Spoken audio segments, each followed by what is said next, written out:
こんにちは、島井キッチンと申します。このチャンネルでは私の飲食業の経験からご家庭でもお手軽で簡単に作れるメニューをご紹介していきます。今日はスパゲティしらすとえのきの、柚子と青じそ風味をご紹介いたします。しらすと大葉の定番の組み合わせに、柚子の風味を加えて爽やかな一品を作ってみたいと思います。材料はこちらになります。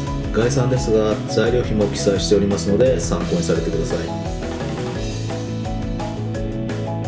では早速作っていきたいと思います。まず柚子ですけど、1個か半分ぐらい使います。で皮を、細い千切りにしていきます。この白い部分をそぎ切って千切りしていきます。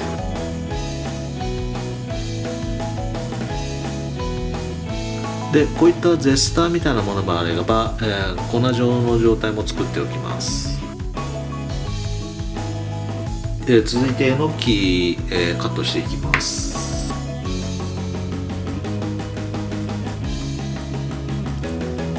で大葉も刻んでおきます。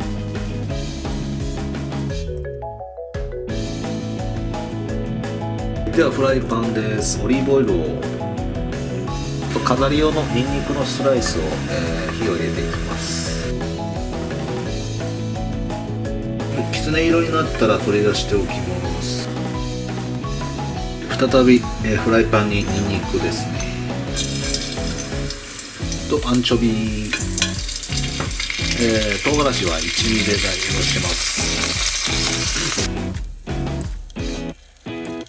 でえのきから入れていきます。はい、麺も茹でていきます。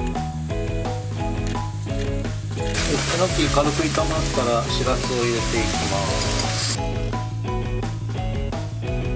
軽く炒まったら火を切っておきます。ここで、先ほどの柚子を絞っておきます。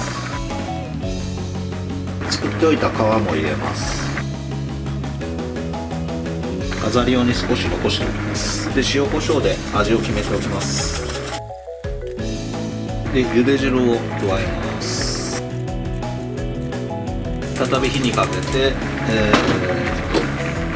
パスタが茹で上がったので、麺を入れていきます。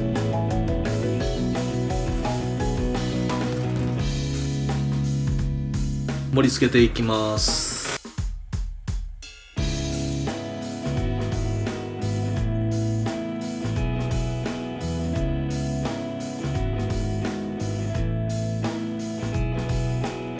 きれいに盛り付けたら完成です。今回はスパゲティしらすとえのきの柚子と青じそ風味をご紹介いたしました。よくある身近な定番の材料に柚子の爽やかな風味がよく合う一品です。ぜひ皆さんも試してみてください。最後までご視聴いただきましてありがとうございました。